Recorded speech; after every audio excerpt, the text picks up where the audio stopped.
Uh, so in the last lecture, if you could remember, we were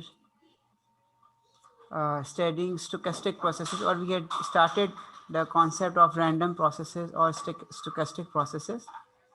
So we will continue with that study.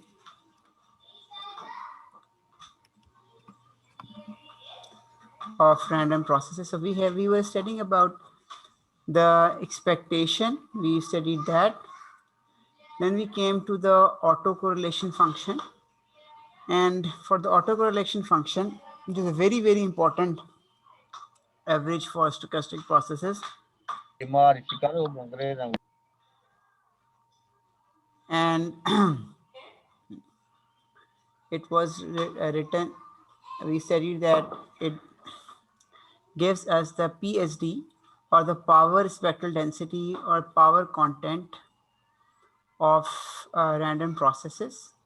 So just as a revision, we went on to study what were the autocorrelation functions with respect to random processes or with respect to deterministic signals. So I went back to this chapter 2.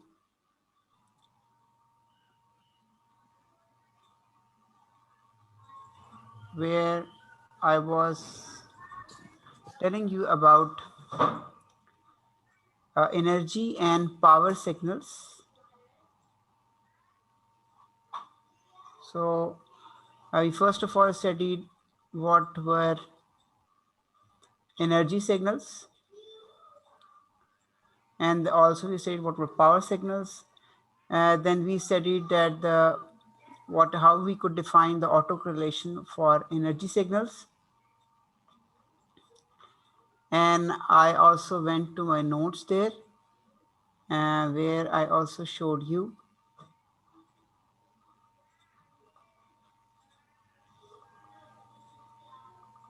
Acha, you could also see on YouTube, I have shared the lecture notes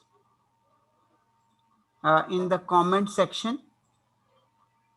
So you can just click and the Google Drive, the link will open from the Google Drive, and hence you can also see these notes there. Hari, I think every one of you has seen the videos of the last lecture also on the on YouTube. Yes, sir. Thank you. Now, so we were studying this very important proof that autocorrelation can be given as the convolution of a function with itself. Autocorrelation is also the relation of a function with itself, auto. It is actually this is the convolution sign, assuming that x is an complex signal. So autocorrelation is the function convolve onto itself, but the function is flipped around the tau axis, and hence its convolution will give you the autocorrelation. Okay, this proof was done in the last lecture, so I think we don't need to repeat it. Hari, we had done till this point also, all right? Every one of you, I think, can agree with this point. We have done this proof, all right?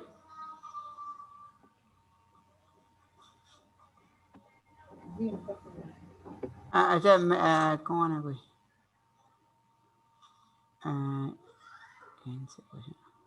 Adi, Madam Manur, can you check that we had studied till this point? We had done the proof.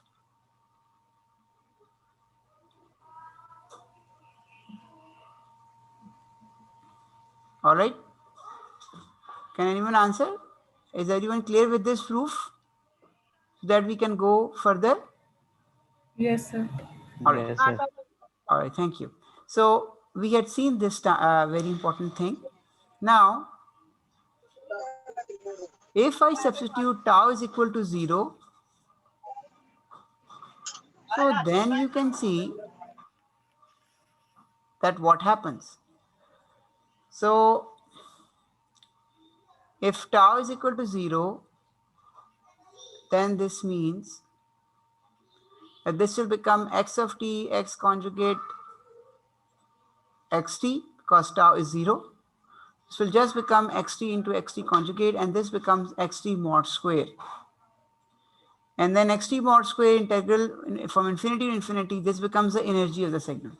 So this gives us a very important insight that for energy signals, autocorrelation function for zero lag gives you the total energy of the signal.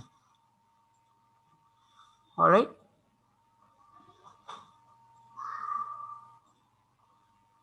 Now you can also realize this concept in frequency, as we saw that autocorrelation function is conjugate of a function with itself, but with this reversal with respect to tau, or flipping with respect to tau axis.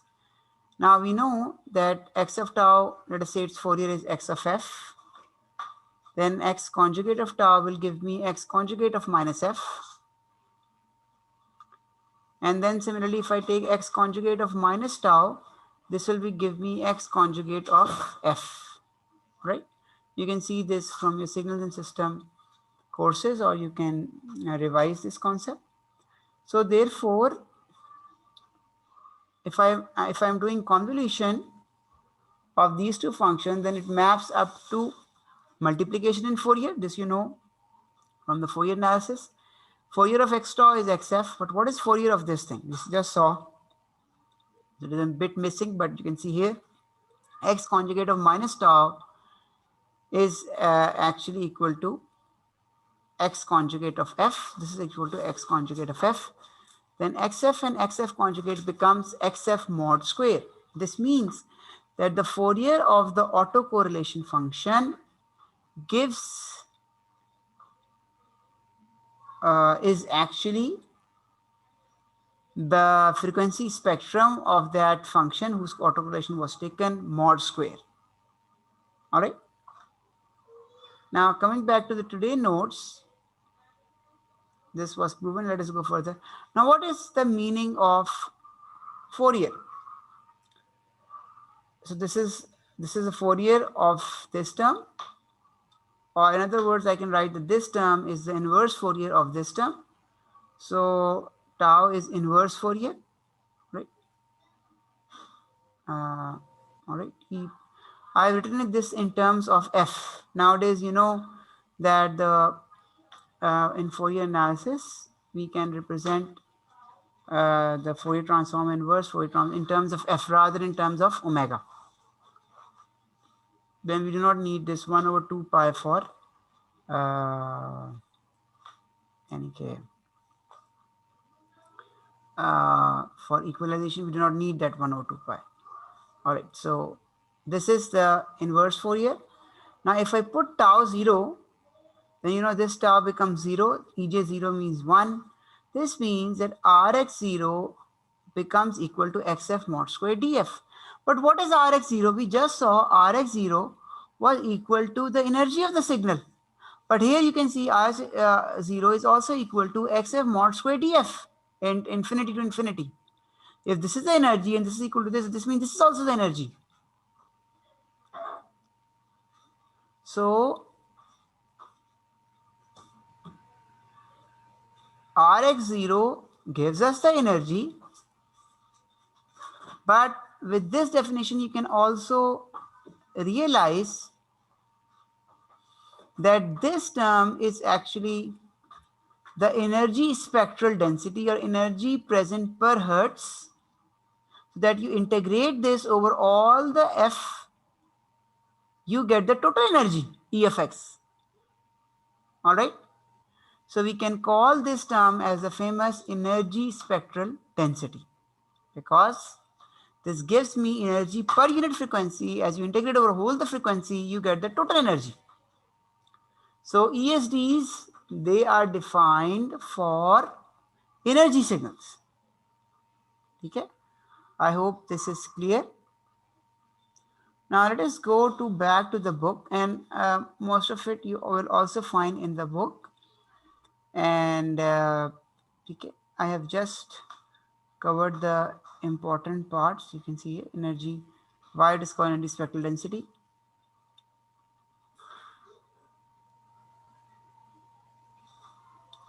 Now the next concept is about the power type signals.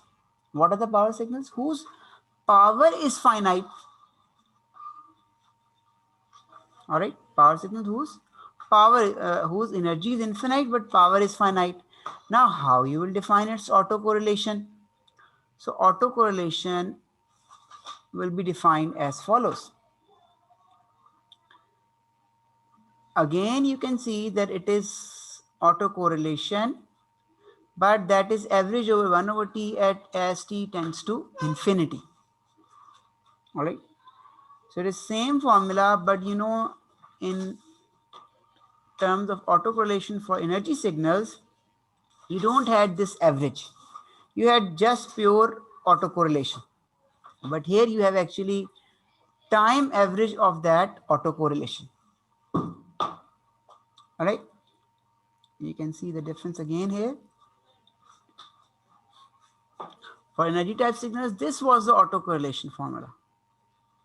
All right, this formula. But here you can see the difference for power signals because their energy is infinite. You want a finite number. So you have this formula, but you also have 1 over t so that you get a finite number. This is the autocorrelation for power signals. Now, with this fact in mind, you can very well see that if I put tau 0, this becomes x of t conjugate, which becomes x of t mod square. Again, what will this be? X of t mod square over all infinity to infinity, this will give you energy. Divide by total time, this will give you power.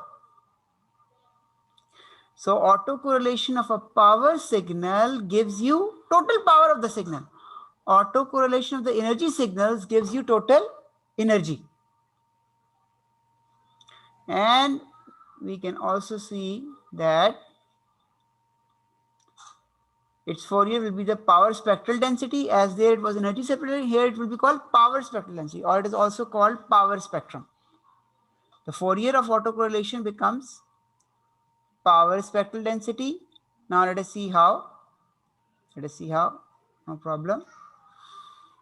So Fourier becomes power spectral density. This means Rxt is inverse Fourier of this. So inverse Fourier means, as I've just told you before, so will be Rx of tau, but Rx of 0 will be tau 0. So tau 0, this tau goes zeros. This becomes xxf infinity to infinity. Now Rx 0 is total power, and total power is now equal to this thing. This means that xsf is actually the power spectral density. There it was, if you could just see, x of f mod square, while here this is actually s of xf, which is the power spectral density of a power type signal, which you can see is the Fourier of the autocorrelation function. Okay. So these were some of the basic concepts that I wanted you to have a revision. So now we can skip this revision and we can go back to our stochastic processes. Acha, let me ask some questions here. Let us see if students are well versed with the concept of power and energy signals, which you must be well versed from your undergrad courses. Acha, Mohammad Arif Shamim, can you hear me? Mohammad Arif Shamim. Yes, sir.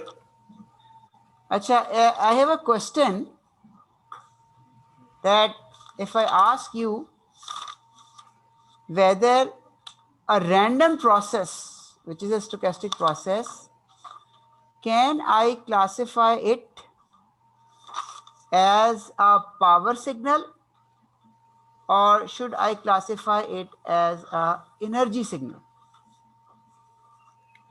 Can be.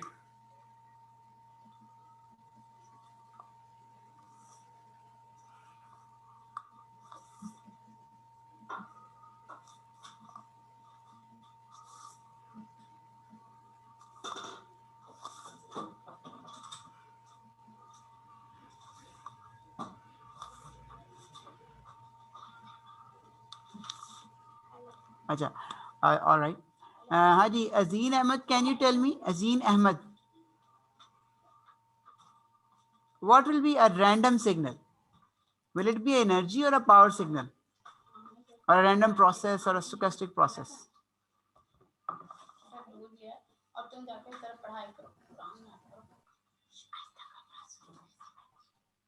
Acha. Hassan Gilani, can you tell me? All right. Any student can tell me uh, if he knows that how can I classify a random process. दीदी आई कौन बोल रहा है जी? Sir कह एक minute, सकते एक हैं सबर सबर आपके सबर पास। सबर सबर अभी पहले एक मिनट प्लीज, सबसे पहले किस मैडम ने अभी बोला था? सर मैंने खदीजा अमीन। खतीजा, अच्छा ठीक है, where are you Khatija Amin? Yes, alright, what is your roll number? Khatija Amin, what is your roll number? 34। अच्छा, हाँ जी, what do you want to say? 34। Yes, yes, what do you want to say about random processes? Are they energy signals or power signals?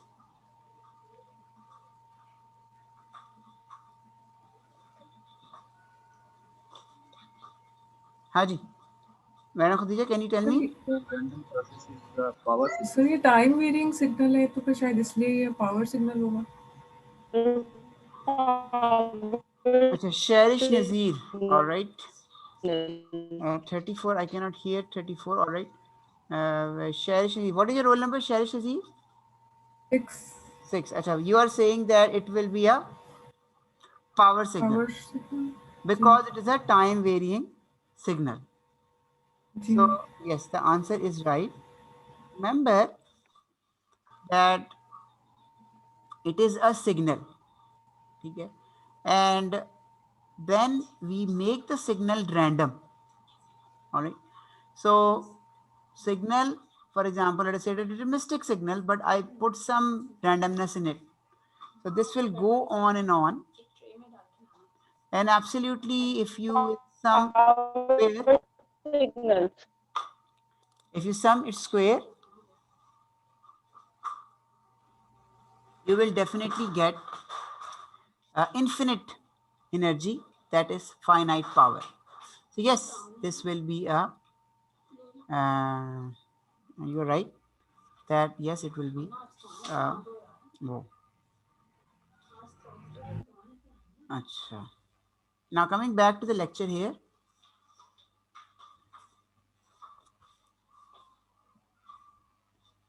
So if it is a power signal, so what we will get if we take its autocorrelation?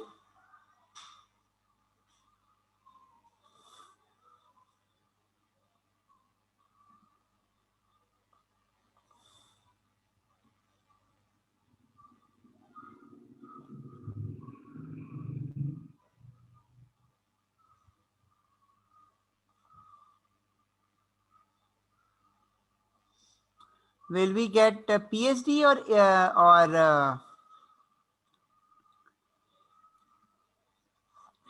ESD? Yes, we will get PSD because it is a yes power signal. All right. Acha. So, uh, so autocorrelation is defined as follows.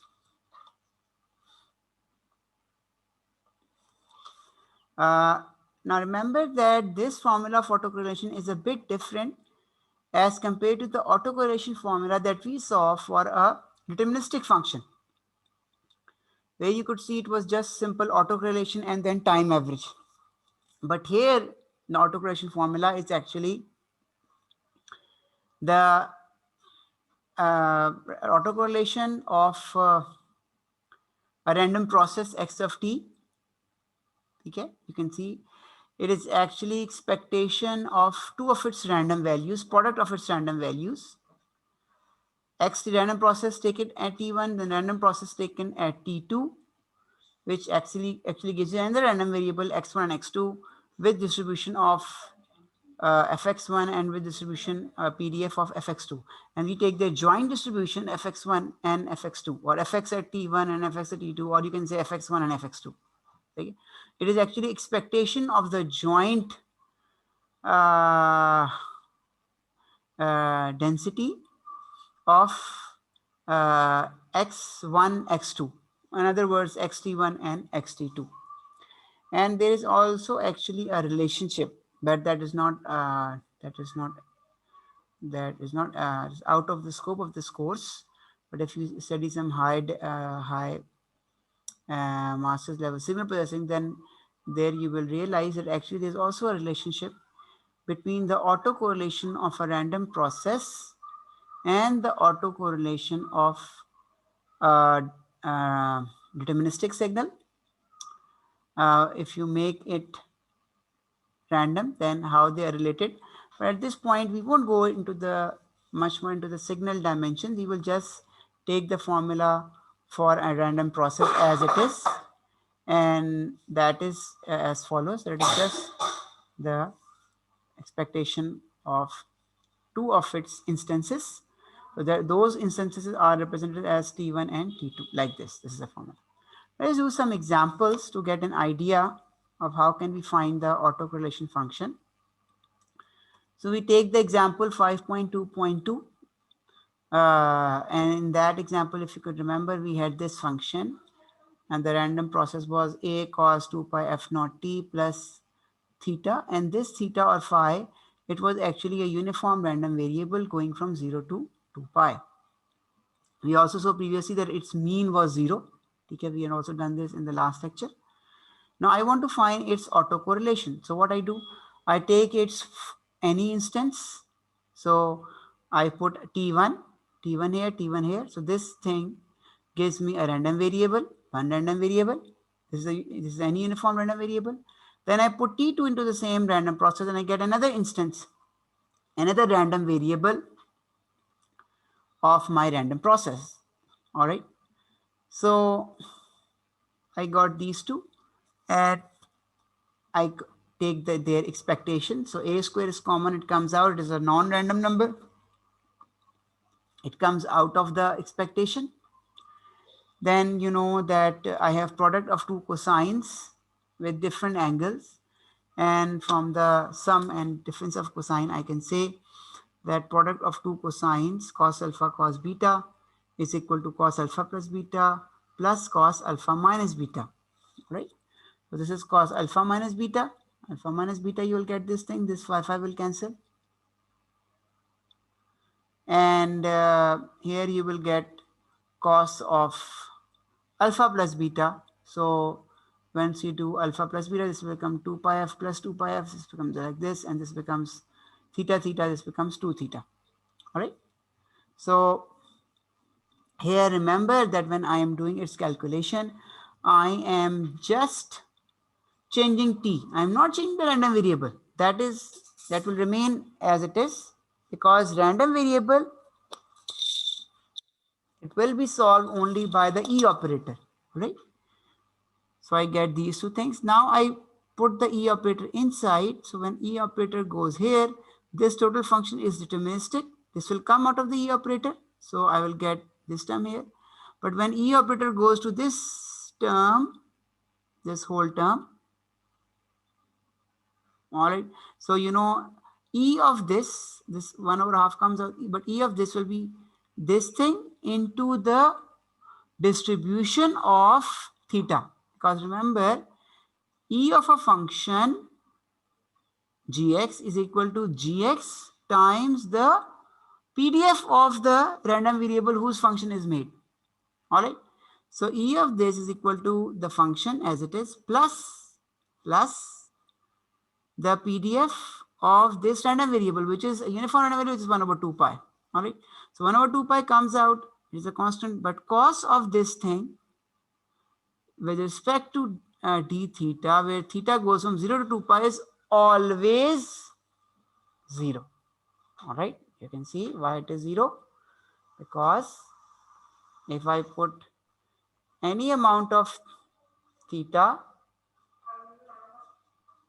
and theta goes from 0 to 2 pi, so actually I am uh, summing my cosine from over a period, and you know that integral of cosine over a period is always equal to 0 because its mean is 0.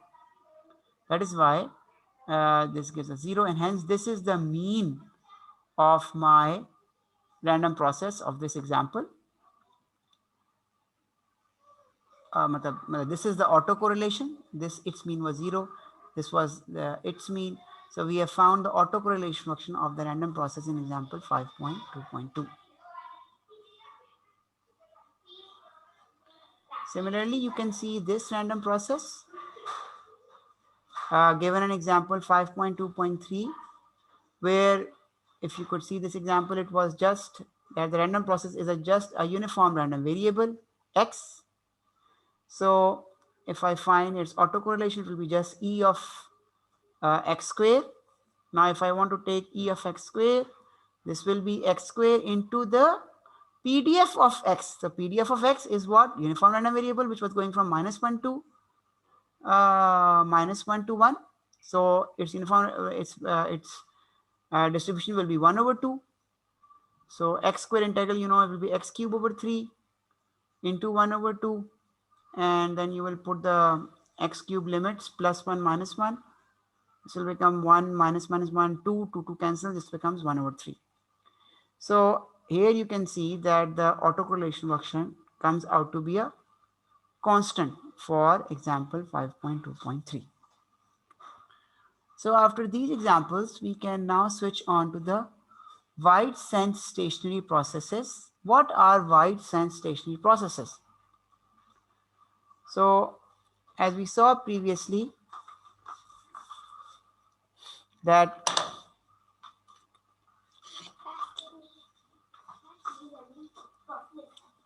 we can define the autocorrelation functions or the mean of the functions of a random process, and they could be dependent on time or they could be constant.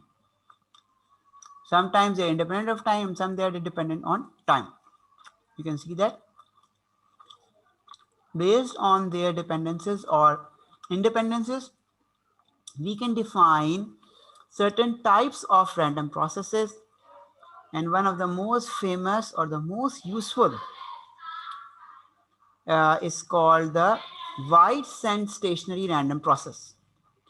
Wide sense stationary random process, and it is a process whose mean and autocorrelation does not depend on the choice of time origin, but exact definition is in place, which says that a process becomes a wide sense stationary process provided its mean is independent of time. If you find its mean of the process, you will get a deterministic output. It will not be a you will be getting a deterministic number, but it will not be a function. It will be independent of t. You will just get a number. And if you find its autocorrelation, then you will get a function of the difference of t1 minus t2. All right, so it will be a function, but will not be a function of t1, t2. Rather, it will be a function of the difference t1 minus t2. So a process which is wide sense stationary random process is also called a stationary process, which is a shorthand of. So again, I'm getting the signals that the meeting will end. So I will continue for 5 minutes. All right, then I will end this meeting, but I will join the same meeting, the same meeting, so you don't need the password for the next meeting. So I will be just ending it as we are running out of time now. All right. So we have seen what is a white sand stationary process, as well we have seen what is a stationary process. Now the last last example, we saw autocorrelations comes out to be like this. You can see that here autocorrelation is T1 minus T2, but T1 minus T2 is tau. So this means that autocorrelation is a function of the difference. And we saw its mean, that mean was 0. We have already seen in the last lecture. So mean is independent of time and autocorrelation is difference of time. This means it is a wide sense stationary process. We have seen an example of a wide sense stationary process. And there he has given another example that all right, we have the same function, but this function is now uniform 0 to pi. It is not uniform from 0 to 2 pi. Rather, it is uniform from 0 to pi. All right. So let us first find, and this question is, oh gee, whether it is WSS or whether it is stationary or not. This is a question. So all right, first of all, I have to find its mean. So I the mean of the process. So it will be the function is itself, function whole, multiplied by its PDF. It is a uniform random variable, this theta, going from 0 to pi. This means its PDF will be 1 over pi.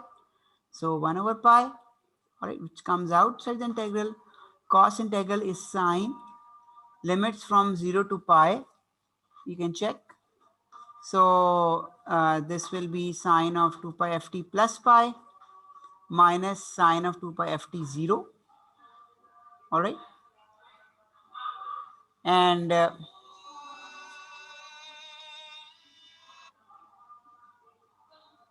so just end this example, then we can have a break. So sine of 2 pi ft 0 will be minus sine of 2 pi ft 0, theta 0 will be one term. Other term will be 2 pi ft plus pi.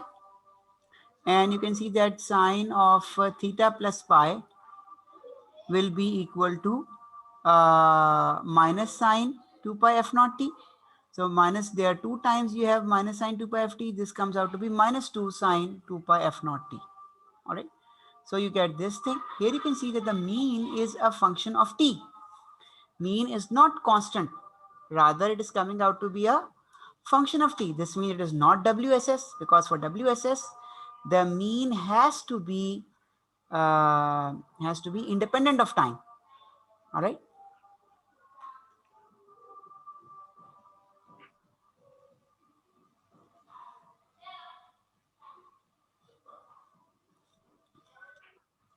Here you can also see that autocorrelation function of T1, T2 will be equal to T2, T1. Yes, because T1, T2 means XT1, XT2, E of XT1, XT2, and T2, T1 means X of T2, T1, and X2, XT2, XT1 is equal to XT1, XT2. All right. So this means that it is commutative, or in other words, we can see that if this is T1 for stationary process, T1 minus T2 is tau, and this becomes T2 minus T1, this becomes minus tau. So it is an even process that Rx of tau will be equal to Rx of minus tau. So with respect to tau, the autocorrelation function will be equal. That is why it is an even process. So I will end the lecture here at this point. Okay. And we will join the class after 15 minutes. So first of all, what should I do? I will end. I don't know, should I stop the recording? Oh, so I will stop the recording.